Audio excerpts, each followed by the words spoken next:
நல்ல கவனிங்க. விசுவாசிகளா இருந்தா ஊழியக்காரங்களா இருந்தா நல்ல கவனிங்க. If you are believer or servant of God, please listen very carefully. அவசியப்பட்டா ஒரு 15 பாயிண்ட் சொல்லுவேன். And if necessary, if time permits, I will give you 10-15 points. Time இருந்தா அதை தாண்டி போவேன். டைம் இல்லன்னா ஷார்ட் பண்ணுவேன். And if that be time, then I will explain it. Otherwise, I will shorten it. நல்ல கவனிச்சுக்கங்க. Please listen carefully. பாவத்தோடு தான் இந்த வியாதி ஓட்டிட்டு வருது. Because the sin or the sickness comes along with the sin.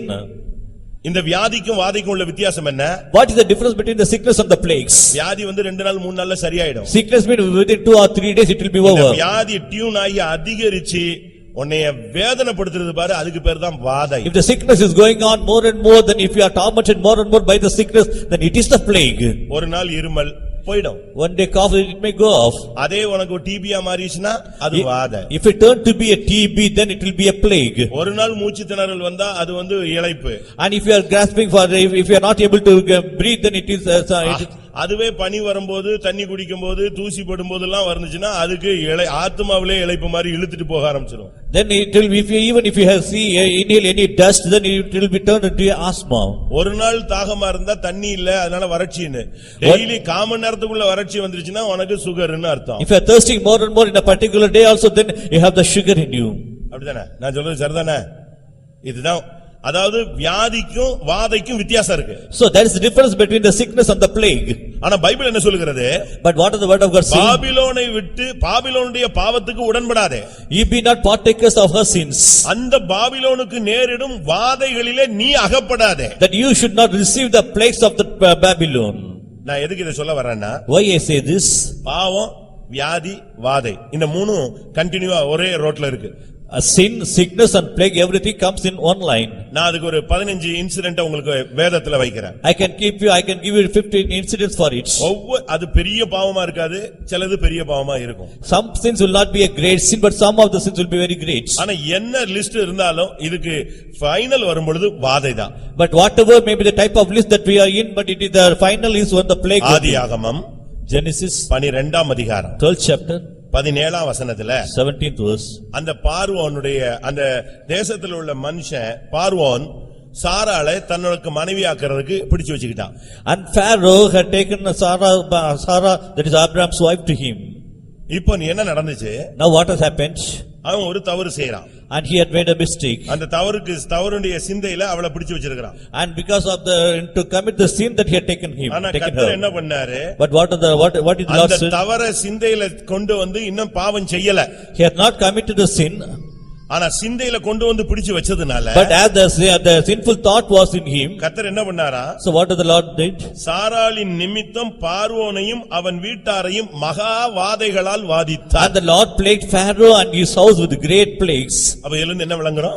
So what can we understand from this? அந்த பாவ சிந்தை உள்ள வந்த உடனே அடுத்து அதோடு சேர்ந்து எது வந்துருச்சு?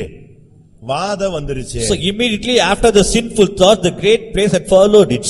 அதனால தான் நாங்க சொல்றோம் பாவம் வேண்டாம் வேண்டாம் வேண்டாம்னு சொல்றோம். So we are saying that now you avoid sins or do not commit sins. நீ அழைப்பித்த ஸ்திரீயின் நிமித்தம் செத்தாய். As the woman which thou hast called, so you will be dying. இன்னொரு இடத்துல அப்படி ஒரு வார்த்தை இருக்கு, நீ அழைப்பித்த ஸ்திரீயின் நிமித்தம் நீ செத்தாய். In another word of God says that because of the woman that you will be dying. எப்படி இருக்கும் பாருங்க, அந்த வார்த்தையெல்லாம் நீங்க படிச்சு பாத்தீங்கன்னா ஆடி போடுவீங்க. So if you read that particular word, then you will be trembling by that word. ஆதியாகமம் 20ல பார்க்கும் பொழுது Genesis 20th chapter. இங்க ஒரு இடத்துல இன்னும் அபிமெலேக்குன்னு ஒரு ஆளு சாராளை பிடிச்சு வச்சுக்கிட்டான். Here Abimelech also took Sarah. அங்க கர்த்தர் என்ன சொன்னார் தெரியுமா? Do you know what did the Lord say there? நீ அழைப்பித்த இந்த ஸ்திரீயின் நிமித்தம் நீ செத்தாய். Because of this woman that you will be dying. அவன் ஆடி போய் நடுங்கி போயிட்டான். Immediately he trembled. ஆதியாகமம் 20:3ல இருக்கு. 23 it has been said. நான் இது எதுக்கு சொல்றேன்? Why I say this? அந்த இடத்துல உள்ள வாதை என்ன தெரியுமா? Do you know that plague that was in that place? எல்லாருடைய கர்ப்பத்தையும் கர்த்தர் அடைச்சு போட்டாரு. And the Lord had closed every womb. உங்களுடைய வாழ்க்கையில சில காரியங்கள் நடக்காம இருக்கிறதுக்கு காரணம் என்ன? What is the reason that some of the things are not happening or prospering in your life? ஏன் எல்லா பாஸ்டரும் ஜெபிச்சாலும் உனக்கு சுகம் ஆகல? Why many pastors prayed for you but yet you are not healed? ஏன் உன்னுடைய பிரச்சனை தீங்கல? Why your problems are not solved? ஏன் இன்னும் வாதை அப்படியே நீடிக்குது? Why still the plague continues? அவளுடைய பாவங்களுக்கு உடன்படாதே, வாதைகளில் அகப்படாதே. And be not partaker of her sins, that you receive not have plagues. பாவத்துக்கும் வியாதிக்கும் வாதைக்கும் தொடர்பு இருக்கு. And there is a great relationship between the sin and sickness and plague. லேவியராகமம் 26:21 பார்க்கும் பொழுது Leviticus 26:21. அங்க என்ன சொல்லப்பட்டிருக்கிறது? What is the what நீ do we read there? கர்த்தருடைய வார்த்தைக்கு செவிகொடாவிட்டால், If you do not hearken to the voice of God, கர்த்தருடைய வார்த்தைக்கு கீழ்ப்படியாமல் போய்விட்டால், if you do not obey to the word of God, உனக்கு வாதை உண்டாகும், வியாதி உண்டாகும். there will be plagues upon you, there will be plagues இந்த sickness upon மார்க்கத்துல you. வந்த பிறகு After coming to this way, நீ உன்னுடைய வாழ்க்கையில பாவ சிந்தை வந்தாலே உனக்கு வியாதியை தேவன் விட்டு விடுகிறார். even if you do have the sinful thoughts in you, then the Lord will allow the plague or sickness in your நீ life. கீழ்ப்படியாம போனாலே வாதை உனக்கு அனுமதிக்கப்படுகிறது. If you show disobedience, then the plague will be permitted in your life. என்னாகமம் 14 அதிகாரம் Numbers 14 chapter, 37 வசனத்தை பார்க்கும் பொழுது 37th verse. என்னாகமம் 14:37 Numbers 14:37. அவர்கள் துர்ச்செய்தி சொன்னபடியினால் கர்த்தர் அவர்களை வாதித்தார். As they have given the evil report, then the Lord plagued them. எப்ப அவிசுவாசமா பேசுறியோ அப்ப வியாதிக்கு நீ வழியை திறக்க கொடுக்கிறாய். Whenever you are speaking in the unbelieving word, then immediately you are opening the ways for the plague. விசுவாசிகள் ரொம்ப கவனமா கவனிங்க. Believers, please listen very carefully. நீ எப்பெல்லாம் விசுவாசத்தை அறிக்கை செய்யாம அவிசுவாசத்தை அறிக்கை செய்றியோ அப்பெல்லாம் நீயே வியாதிக்கும் வாதைக்கும் கதவை திறந்து கொடுத்துற, உள்ள வந்துருது. Whenever you are confessing whenever that you do not confess the faith, then immediately you are opening the way or door to the plagues. இஸ்ரவேல் ஜனங்கள், The Israelites அந்த வேவு பார்த்து வந்த சகோதரர்கள், and the spies who had spied the land, அதுல 10 பேர் துர்ச்செய்தி சொன்னார்கள். and the 10 spies had given the false 2 evil பேர் report. நற்செய்தி சொன்னார்கள். Only 2 have brought the good அந்த news. 10 பேர் துர்ச்செய்தி சொன்னபடினால கர்த்தர் அவர்களை வாதித்தார். As the 10 had given the evil report, the Lord plagued them. என்னாகமம் 25 அதிகாரம் 9 வசனத்தை பார்க்கும் பொழுது Numbers 25:9. அங்க என்ன சொல்லப்பட்டிருக்கிறது? What is it? அந்த ஜனங்கள் வேறுபாட்டின் ஜீவியத்தை காத்துக்கொள்ளாமல் வேசித்தனம் பண்ணபடினால் அன்றைக்கு வாதையினால் செத்தவர்கள் 24,000 பேர். As the people had not done the fornication, about 24,000 people had died there. இந்த மார்க்கத்துல வந்த பிறகு உனக்கு ஒரு வேறுபாட்டின் ஜீவியம் இருக்கணும். After coming to this particular way of life, then you must keep up the life of separation. நீ திருடனோடு ஒருமித்து போக கூடாது. You should not get along with the thief. விபசாரக்காரரோடு உனக்கு பங்கு இருக்க கூடாது. You should not have any part with the adulterers. உன்னுடைய வேசித்தனத்தினாலே உன்னுடைய சந்ததி அழியும். Because of your fornication, your generation will die. நீ வேறுபாட்டின் ஜீவியத்துல இல்லன்னு சொன்னா இப்படிப்பட்ட வியாதிகளுக்கு நீ வழியை திறந்து கொடுக்கிறாய். If you are not continuing in the life of separation, then you are opening the way for the plagues in your life. சகரியா 14 அதிகாரம் 18 வசனத்தை பார்க்கும் பொழுது Zechariah 14:18. ஆராதனைக்கு நீ வராத பட்சத்துல உன்னை அறியாமலே நீ வியாதிகளிலே சிக்குகிறாய், வாதிக்கப்படுகிறாய். If you are not coming for the worship or service, then you will be caught in the sickness and the plague. பண்டிகையை ஆசரிக்க வராதவர்கள் மேல் வரும் வாதையே வாதை. And all the people who have not observed the feast, the plague will be upon them. அதனால தான் நீங்க சபை கூடுதலுக்கு வாங்கன்னு நாங்க சொல்றோம். So we are asking you to come to the assembly. சபை கூடுதலை விட்டு விடுகிறவன் சபிக்கப்பட்டவன். He that forsaketh the assembly, he is the accursed one. தேவ சமூகத்தை விட்டுட்டு நீ அன்னைக்கு எந்த புரோகிராமும் போடக்கூடாது. And by keeping not living when that be the presence of God, then you should not have any other program on the day. அன்னைக்கு நீ எந்த இடத்துலயாவது ஆராதனையில இருக்கணும். In any other places maybe, but you should be in the service there. சூழ்நிலைகள் நிமித்தம் நீ வெளிய போனீனா அங்க ஆராதனையில நீ இருக்கணும். Because of the circumstances that if you have been led to another place, in that particular place that you should take the service நீ there. எந்த பாவமும் செய்ய வேண்டாம். You need not commit any other sin. ஆராதனைக்கு போகலனாலே உனக்கு சாபம் வந்துருது. If you are not attending the service or worship, then it is a curse upon you. பாவம் வரல, வாதை வந்ததாக வேதம் சொல்லுகிறது. Not only the sin, but the plague had come upon them. நான் சொல்லுவதெல்லாம் வேத வசனங்கள். All the thing which I do say, it is all the word of God. தவறான விதத்திலே உன்னை நீ எடுத்து வச்சினாலே உனக்கு வாதை. Even if you had taken anything in the wrong way, then it is the plague. கீழ்ப்படியாவிட்டால் வாதை. If you show disobedience, then it is a plague. அவிசுவாசத்தை அறிக்கையிட்டாலே உனக்கு வாதை. If you confess your unbelief, then it is also a plague. வேறுபாட்டின் ஜீவியத்தை காத்துக்கொள்ளாவிட்டால் வாதை. If you do not preserve your life of separation, it is a plague. தேவ சமூகத்துக்கு ஆராதிக்க உன்னால் வர முடியாவிட்டால் உன்னை தேவன் அதுக்கு அனுமதிக்கிறார். And if you are not if you are not coming to the presence of God to worship the Lord, then it is also a plague. இந்த வியாதி எல்லாம் தேசத்துல சுத்திட்டே இருக்கு. All these sickness are going around the land. 91 சங்கீதத்துல நீங்க படிச்சு பாத்தீங்கன்னா Psalm 91. அல்லேலூயா. எல்லாரும் முடிச்சிருக்கீங்க, பரவாயில்லை. 91 சங்கீதம் என்ன சொல்லுகிறது? And Psalm 19 what it says? பகலா இருந்தா, இரவா இருந்தா, மத்தியானமா இருந்தா, காலையா இருந்தா, இருளா இருந்தா, என்னென்ன ஆவிகள் எல்லாம் ரோரிங் ஆகிட்டு சுத்திட்டு இருக்குன்னு நீங்க பார்க்கலாம். We can see from that particular psalm that whether it be the day or night or the noontime, what are all the spirits that are surrounding us. அது ஒரு வாண்டரிங் ஸ்பிரிட், அது சுத்திக்கிட்டே இருக்கும், மொபைல் ஸ்பிரிட் மாதிரி அது. It is a wandering spirit, it is a mobile spirit which is moving here and அது there. சுத்திக்கிட்டே இருக்கும். Always it will be wandering here and there. பகல்ல நீ வாய்ப்பு கொடுத்தீனா உள்ள வந்துரும். If you give chance that in the daytime it will come in. ஒரு சர்வீஸ்க்கு போலையா உனக்கு ஒரு வியாதி. If you do not go to a particular service, then there will be a sickness upon நீ you. அவிசுவாசத்தை சொல்லிட்டியா அதுக்கு ஒரு வியாதி. If you have confessed your unbelief, then there will be a sickness for you. இப்படி பார்த்தா அதனால தான் நம்ம ஆளுங்க எல்லாம் ரொம்ப பேர் வியாதியில கிடக்குறாங்க. So many of our people are in sickness. அடுத்ததாக சங்கீதம் 106 சங்கீதம் 29 வசனத்தை பார்க்கும் பொழுது Psalm 106:29. ஆண்டவருக்கு கோபம் ஊட்டினால் அவர்களை அவர் வாதிக்கிறார். They provoked him to anger, so the Lord plagued him. ஆண்டவருக்கு விரோதமான எந்த தன்மையும் நமக்குள்ள இருக்க கூடாது. And against the Lord we should not have any other nature in us.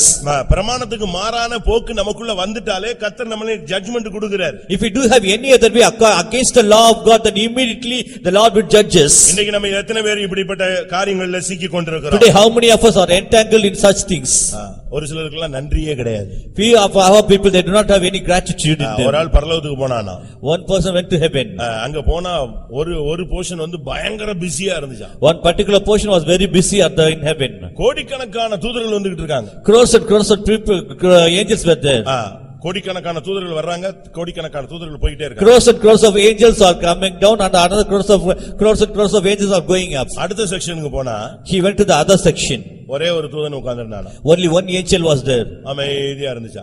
And he was keeping quiet. எப்பமாவது ஒன்னு ரெண்டு தூதர்கள் வந்துட்டு போனாங்க. Only one or two angels used to come there. அப்ப இவன் கேட்டானா, after that he asked, பயங்கரமா கோடிக்கணக்கான தூதர்கள் வந்துட்டு போயிட்டு இருக்காங்க, இங்க ஒன்னு ரெண்டு பேர் எப்பமோ டைம் கிடைக்கும்போது வர்ற மாதிரி இருக்காங்க. On one side crores and crores of angels are going and coming up, but here only one or two angels are going and coming up. Why?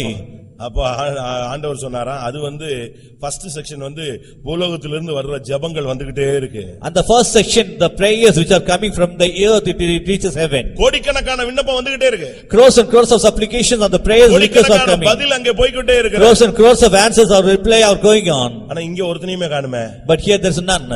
இது நன்றி செலுத்துற செக்ஷன். இதுக்கு ஒருத்தனுமே வர்றது இல்ல. யாரும் ஸ்தோத்திரம் பண்றது இல்ல. ஆண்டவரே எனக்கு இதை செய்தீரேன்னு சொல்லி ஸ்தோத்திரம் பண்றது கூட நம்ம ஆளுங்களுக்கு அந்த தன்மை இல்லன்னு சொன்னாங்க. This is the section of gratitude. Here no one do have any nature to any nature to give gratitude unto the Lord. நம்ம ஆளுங்க பாருங்க ரோட்ல சண்டை போடுவாங்க, இங்க வந்து சாட்சி சொல்லனா எழும்ப மாட்டாங்க. Stage fear. Our people used to quarrel in the roads, but if we ask them to give the testimony in the church, then they will not give it. கர்த்தரை மகிமைப்படுத்த தெரியாது. They do not know the way to glorify the Lord. அப்படி கர்த்தரை மகிமைப்படுத்தினா புருஷன் வியாதியா இருந்தா மனைவி சொல்லிட்டு இருப்பா, மனைவி வியாதியா இருந்தா புருஷன் எந்திரிச்சு சாட்சி சொல்லிட்டு இருப்பான். And if the wife is sick, then the husband will testify, or if the husband is sick, then the wife will give the testimony about that sickness. நன்றி செலுத்துறது ரொம்ப குறைவு. And very few people are only give the gratitude to God. 1 Samuel 25ஆம் அதிகாரத்துல பார்க்கும் பொழுது 1 Samuel 25th chapter. Nabal நன்றி இல்லாதவனாய் போனான். Nabal, that he was a person without any gratitude. 28ஆம் வசனத்துல கர்த்தர் அவனை வாதித்தார். And the Lord plagued him. எப்பொழுது உனக்கு தேங்க்ஸ் கிவிங் மைண்ட் இல்ல, கர்த்தரை குறித்த ஒரு நன்றியுள்ள இருதயம் இல்லையோ, அப்போ உனக்கு வியாதியை தேவன் அனுமதிக்கிறார். And if you do not have the thanksgiving heart and mind in you, then at that time the Lord permits the plague sickness upon you. நீங்க எவ்வளவு நன்றி உள்ளவங்களா இருப்பீங்க?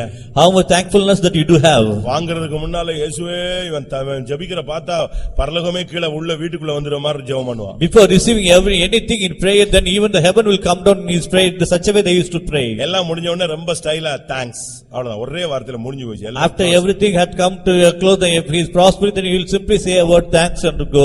நம்ம எத்தனை பேர் நன்றி உள்ளவங்களா இருக்கிறோம்? How many of us do have a thankful heart in us? 2 Samuel 24ஆம் அதிகாரத்திலே பார்க்கும் பொழுது 2 Samuel 24th chapter. பிசாசினால் தாவீது ஏவப்பட்டான். And the devil was inspired by the devil. அன்றைக்கு வாதையினால் செத்த ஜனங்கள் ஏராளம். On that day many people died because of the plague. பிசாசின் தூண்டுதலுக்கு ஏவுதலுக்கு ஒரு விசுவாசியோ ஊழியக்காரனோ எப்பொழுது இடம் கொடுக்கிறானோ அப்பொழுது அவன் வாதிக்கப்படுகிறான். Whenever a believer or servant of God is kindled by the devil, and if he allows it, then immediately he will be plagued. நீங்களே யோசிச்சு பாருங்க. Please think about it. நம்முடைய நிலவரம் என்ன? What is our state? நீ அவளுடைய பாவங்களுக்கு உடன்படாதே. Ye be not partakers of her sins. அவளுக்கு நேரிட்ட வாதைகளிலே நீயும் அகப்பட்டு விடாதே. Receive not her plagues. இன்னைக்கு கர்த்தர் ஒன்றதான் பேசுகிறார். Today the Lord is speaking with us. தவறான எண்ணத்தோடு யாரோடு நெருங்காத. And with the wrong opinion that you should not go closer to anyone. கர்த்தருக்கு கீழ்ப்படியாம போய்டாத. Do not disobey God. அவிசுவாசமா எங்கயாவது பேசிராத. With unbelief words that you should not speak anywhere. அப்படி பார்த்தா எவ்வளவு நேரம் நம்ம பேசுறோம்? So many unbelieving words that we do speak. ஒரு சிலர் சொல்றாங்க ஆண்டவருக்கு கண்ணு இருக்கான்னு. Some people do ask whether the Lord do have eyes with him. நான் சொன்னேன் இப்படிலாம் பேசக்கூடாது. I told them that you should not speak. ஆண்டவர்ட்ட தான சண்டை போடுறோம். Oh, we are fighting only with the Lord. இது ஆண்டவர்ட்ட சண்டை போடுறதா? Is this the way that to fight with the Lord? பார்த்து உனக்கு கண்ணு இருக்கான்னு கேட்ட பிறகு திருப்பி என்ன ஆகுது உனக்கு? And if you ask your daddy or the father whether you do have the eye, then what will happen? நாம விசுவாச வாழ்க்கையை பயிற்சி வைக்கணும். We must train up the life of faith in us. அடுத்ததாக Nextly, 2 சாமுவேல் 12ஆம் அதிகாரத்துல பார்க்கும் பொழுது 2 Samuel 12th chapter. அங்க ஒரு பிள்ளை கேவலமாக செத்தது. There one particular girl, she died. ஒரு ராஜாவுடைய பிள்ளை. And she was the daughter of a king. கர்த்தருடைய இருதயத்துக்கு ஏற்ற மனுஷனுடைய பிள்ளை. And he was a child of a person who is according to the heart of God. கர்த்தருக்காக அபிஷேகம் பண்ணப்பட்ட மனுஷனுடைய குழந்தை. And he was a child, it was a child of a person who was anointed only for God. கர்த்தர் அந்த பிள்ளையை அடிச்சாராம். And the Lord smote him. அது கேவலமா இருந்தது. And it died. அது செத்தே போயிச்சு. And it died. எப்படி இருக்கும்னு பாருங்க. See how it will be. அந்த குழந்தையினுடைய பாதிப்புக்கு காரணம் யாரு? Who was the prime reason for the sickness of the child? அந்த குழந்தைக்கு காரணம் யாரு? Who was the reason? மரணத்துக்கு காரணம் யார்? Who was the reason for his death? சத்தியத்தை புரிஞ்சுக்கோங்க. Please understand the truth. நீ செய்யற தவறு எல்லாம் accountable. All the wrongdoings will be accountable in your life. கர்த்தருடைய சத்துருக்கள் தூஷிக்க நீ காரணமாய் இருந்தபடியினால் உனக்கு பிறந்த இந்த பிள்ளை நிச்சயமாய் வாதிக்கப்பட்டு சாகும். As you are the reason for the Lord to be blasphemed, so the child will die. எவ்வளவு பெரிய வாதை அந்த குழந்தைக்கு வந்தது. What a great plague that the child had faced. அதுக்கு காரணம் அந்த தாய் தகப்பனுடைய பாவம். The reason for it, the sins of the parents. அதனால நான் சொன்னேன் பாவத்தினுடைய பலன் மரணம் அல்ல, அதுக்கு முன்னால வியாதியும் வாதையும் வந்துதான் பூரணம்தான் மரணம். So I told you that not the reward of the sin will not only will be death, but before that there will be sickness and the plagues. Mark 2ஆம் அதிகாரத்தை பாருங்க. Mark 2nd chapter. 5ஆம் வசனத்துல ஒரு திமிர்வாதக்காரனை பார்த்து இயேசு பேசுகிறார். And 5th word, the Lord spoke to a man of false. வருஷக்கணக்கா திமிர்வாதத்தில் இருந்த மனுஷனை பார்த்து இயேசு சொன்னது உன் பாவம் மன்னிக்கப்பட்டது. For many long years he was sick of palsy. The Lord said, your sins are forgiven.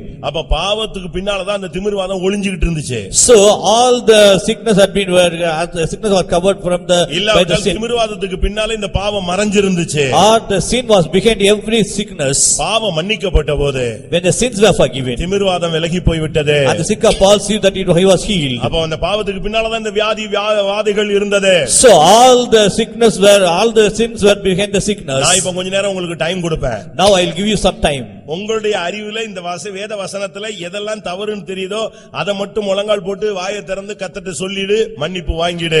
இன்றைக்கு நீ அவளிலிருந்து வெளியே வந்து விடு. Whatever the wrongdoing that are in your life, I will give you time that at that time you should come out of her plagues.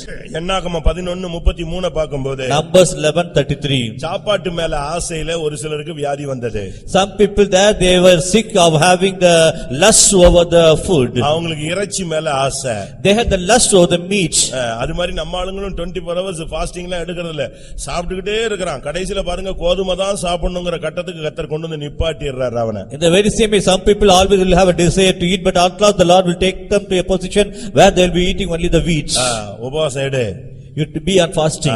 உபவாசம் எடுக்கிற நேரத்தை உபவாசத்தை எடுக்காம நீ புசித்து குடித்தால் அது உனக்கு வியாதியாக மாறும். At the time of fasting, instead of fasting, that if you eat, then immediately it will be a sickness. என்னாகமம் 16:41 பார்க்கும் பொழுது Number 16:41. முறுமுறுக்கும் பொழுது நீ வாதிக்கப்படுகிறாய். At the time when you murmur also you will be plagued. அப்படி பார்த்தா daily 24 hours நம்முடைய வாழ்க்கையே முறுமுறுப்பா தான் இருக்கு. Then all the 24 hours that we are murmuring.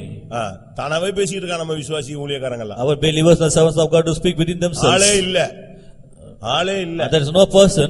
ஆனா இவன் பேசுற சத்தம் கேக்கு. There is no one surrounding them, but anyhow we can hear the voice. யார்ட்ட பேசுறான்? To whom he speaks. தானாவே முறுமுறுத்துக்கிட்டு புலம்பிக்கிட்டே even within himself he murmurs. இருக்கான் தாவி. Do you have that particular spirit? அதுதான் உன்னுடைய வியாதிக்கு காரணம். That is the reason for your sickness. அடுத்து ஒரு பிள்ளை வியாதியா கிடந்தான். Nextly one child was sick. யெரொபெயாமின் குமாரன். And the son of Jeroboam. அது யெரொபெயாமுடைய பாவத்தில் வந்ததாக வேதம் சொல்லுகிறது. It is because of the sin of Jeroboam. அகசியாவுக்கு ஒரு வியாதி வந்தது. And Agasiah, he had a sickness. மேல் வீட்டிலிருந்து கீழ விழுந்தான். And from the upper house he had fallen down. எப்ப அபிஷேகத்திலிருந்து நீ கீழ விழுறியோ அப்போ உனக்கு வியாதி வரும். When you are falling down from your anointing, then you will have sickness. 1 ராஜாக்கள் 14:1 பார்க்கும் பொழுது யெரொபெயாமின் குமாரன் வியாதிப்பட்டான். 1 Kings 14:1, the son of Jeroboam, that he was sick. 1 ராஜாக்கள் 14:1. First Kings 14:1. இரண்டாம் ராஜாக்கள் முதலாம் அதிகாரத்தை பார்க்கும் பொழுது Second Kings first chapter. முதலாம் வசனம் இரண்டாம் வசனத்தை பார்க்கும் பொழுது ஒரு ராஜா மேல் வீட்டிலிருந்து கீழே விழுந்துட்டான். First and second verse, a particular king that he had fallen down from the upper house. நீ அபிஷேகத்தில் இருக்கிற வரைக்கும் வியாதி உன்னைய தொடாது. As long as you were continuing in the anointing of the Holy Spirit, the sickness will not மேல் touch you. வீட்டிலிருந்து எப்ப ஸ்லிப் ஆகுறியோ உனக்கு பாதிப்பு உண்டாயிடும். At the time when you slipping away from the first upper chamber, then immediately you will have the sickness. ஊழியக்காரங்க அவங்களுக்குரிய அபிஷேகத்திலேயே நிக்கணும். The servants of God, that they should abide in their விசுவாசி anointing. அவனுக்குரிய அபிஷேகத்திலே நிக்கணும். And the believer, that they should abide within their anointing. இந்த அபிஷேகத்தின் ratio குறையுதுன்னா வியாதியின் ratio கூடும். And if you are falling down in the ratio of anointing, then the ratio of sickness will go down. அபிஷேகத்தின் ratio கூடிட்டுனா வியாதியின் ratio minus ஆயிடும். And if the anointing ratio is increasing, then the sickness ratio will come down. அதான் உண்மை. That is the true one. அவன் மேல் வீட்டிலிருந்து கீழே விழுந்த பொழுது வியாதிப்பட்டு படுத்தான். When he had fallen down from the upper chamber, then immediately he slipped away and he falls sick. இரண்டாம் நாளாகமம் 16ஆம் அதிகாரத்துல Second Chronicles 16th chapter, அங்க 7, 8, 9 வசனங்கள்ல பார்க்கும் 7, பொழுது 8 and 9. ஆசா என்கிற ஒருத்தன் இருந்தான். There was one person called Asa, அவனுக்கு கால்ல வியாதி வந்தது. and he was sick at the feet. அதுக்கு காரணங்கள் அங்க இருக்கு. The reason for it also has been mentioned there. அவன் தன்னுடைய மற்ற சகோதரர்கள் எல்லாம் பகைத்தான், கொடூரமாய் நடத்தினான். And he hated all of his brethren. அந்த பாவத்துக்கு பின்னால அவனுக்கு ஒரு வியாதி இருந்தது. So all these sins these are all sickness behind him. அப்ப கால் வியாதி, So the sickness in the foot. ஒருத்தனுக்கு கையில வியாதி, Some people do have the sickness in the hands. ஒருத்தனுக்கு திமிருவாதம், Some person are ஒருத்தன் பிள்ளை வந்து கேவலமான வியாதி, and some children are dying with a very another sickness. இப்படி எல்லாம் நீங்க பைபிள்ல படிச்சு பாருங்க, எல்லாத்துக்கும் ரீசனை கண்டுபிடிச்சிடலாம். So everything there is a reason, we can find it from the word of God. இன்னொரு ஆளுக்கு குடல் வியாதி. One particular person he had the sickness in the intestine. குடல் இத்து விழுந்துச்சான். And the intestine was falling down. இரண்டாம் நாளாகமம் 21ஆம் அதிகாரம், Second Chronicles 21st chapter, 13, 14, 15ல பாத்தீங்கன்னா 13, 14, 15. யோராம் ராஜா குடல் வியாதியினால் செத்தான். And King Joram, he died because of the sickness. எல்லாத்துக்கும் ரீசன் பைபிள்ல உட்கார்ந்து நீங்க படிச்சு பாத்தீங்கன்னா இன்னும் ஆயிரக்கணக்கான எவிடன்ஸ் நான் சொல்லுவேன். If you read the word